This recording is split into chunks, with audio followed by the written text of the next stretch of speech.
It's G1 time again for a random review, so we're going to look at Mirage. What do you mean you can't see? He's right there. Like, wait, hang on. Sorry, he was out of frame. What, did you think I was going to do the invisible Mirage joke again?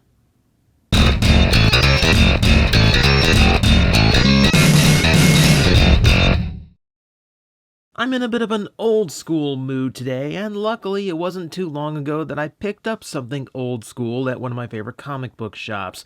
This is Generation 1 Mirage. We're going all the way back to 1984, the first year of Transformers.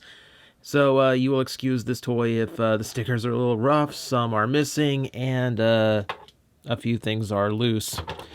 That's the lovely thing about old toys. It's very hard to not get them secondhand, and you can't really control what the previous person did. Luckily, Mirage is in good enough shape to review, i.e. its waist is intact, so we can take a good look at it and give it a once-over while it's still standing and not in two different pieces.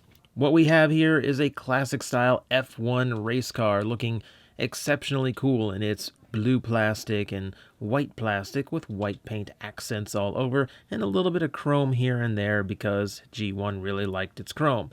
You see it here on the front end, little bits here on the vents, or I believe those are vents. I don't know F1 cars.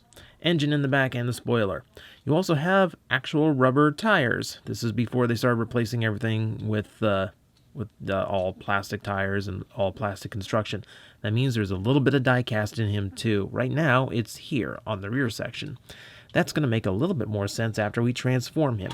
For now, he's looking quite cool. It's an exceptionally nice little vehicle and very unique for Generation 1. You know, it's not your standard sports car or anything like that. He stands out as fairly unique in the Autobot cast, which was good. So, number 26, Ligier or Ligier. I'm terrible at this. I do not know how to pronounce that. But we have Autobot symbols here. Someone was drunk when they put an Autobot symbol there. There should be a rub sign around here somewhere, but I'm not seeing it. That must have gone away. And then you have the obvious one, which is the Cetane's logo along the sides as well as the front. It's all over the place. It's a corruption of a French cigarette brand, which is not something you would actually see on a child's toy today, and they probably only got away with it because they misspelled the name intentionally back then. Yeah, for copyright reasons and whatever. I don't know what Elf is. I don't know. Just big fan of Christmas movies? I don't know. But as it stands, pretty cool. Now, as far as playability goes, all you do get is the rolling, but because of rubber tires, it rolls so well, even at this age and even on an unflat surface like this. It kind of like bubbles up and bows in the middle. It still does quite a nice job as a toy car, which is what I expect it to do. You will not find any points where I can actually attach his various weapons. Some of those old toys just never really thought that far ahead, but for what it is, very, very nice. Okay, let's get this guy to robot mode and we'll see everything he can do. Spoiler, folds up like that to form the feet. And we start where a lot of G1 toys start, by pulling the legs out, and then we will also separate them to stand and actually have a divide. All right, so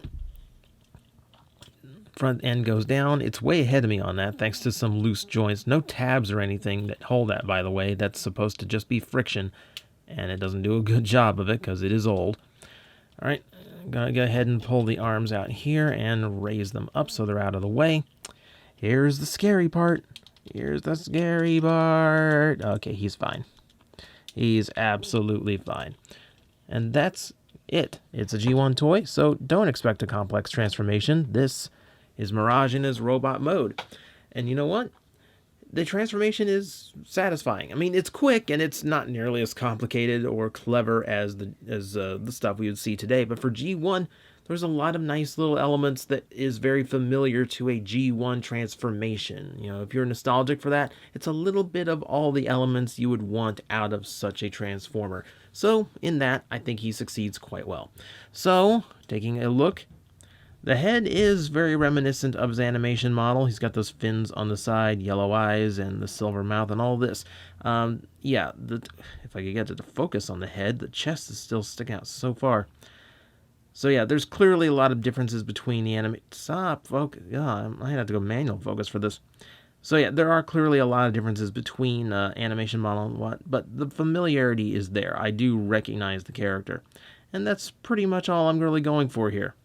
That said, he's actually not too far off from his animation model. I think the artist took him a little bit more seriously than some of the others. It's not like an Ironhide situation where the toy is just vastly different from how he looks.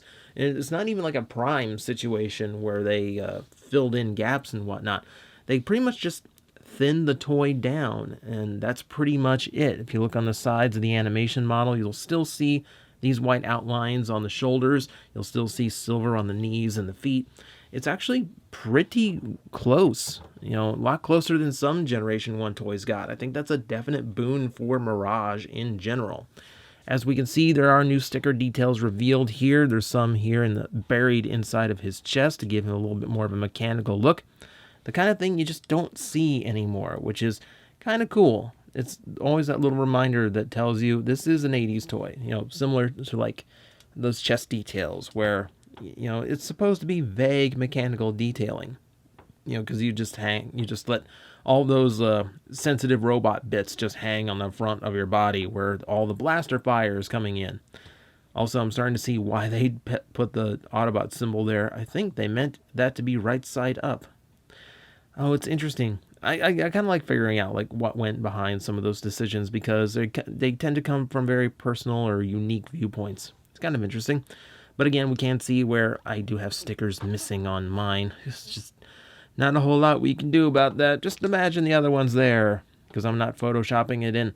So, function-wise, how does he do as a toy itself? Well, you saw he has arms that go up and down. He also has elbows, which are about the only stiff joint on here, that do bend to 90 degrees, and he does have a waist articulation point. That is notoriously fragile on this toy, so I'm trying to use it as little as possible, but it is there should we really want it, which actually gives him 5 points of articulation, which is not bad for original Generation 1 toys. Sometimes elbows are a far cry from the norm when it comes to G1, quite frankly. So, yeah, I'm satisfied with that.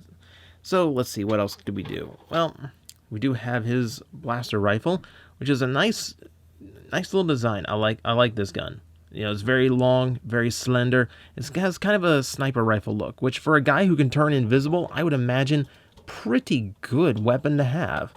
So that mounts up there. The back end of it is a little bit long, so I don't think he's going to bend his elbows to point it forward. You'll have to go with the shoulder for that. He also, missile launcher. 84 toys all had missile launchers. Well, I think most of them had missile launchers anyway. And chrome missiles, because that's what we liked back then. Oh, I'm actually going to fire this one on camera. Be alert. The spring is a little bit worn down over the years. Oh, but because they were smart, in the 80s, they actually gave you 3 missiles, knowing that kids would inevitably lose these things left and right all over their house should you actually let them start firing them off. So that clips in right there on his little wheel hinge, right there on his axle, I should say, giving him his rocket launcher on his shoulder and a little bit more of a familiar look for him. So that is Generation 1 Mirage. He is but a simple toy, but that is the nature of Generation 1. He has a really good look to him for a G1 toy. I'm still really into the aesthetic. Okay, proportional-wise, he's kind of a mess, but he does have a good resemblance to his animation model. He's got a satisfying transformation for G1, and he does have a cool look. I like the white and the blue and the black. It works for me. This is a particularly interesting one because it's one of those toys whose mold no longer exists, or at the very least, they can't find it, meaning reissues of him have never happened before, meaning this is the only way to own it, is to seek out the original, or one of the billion knockoffs that exist, buyer beware.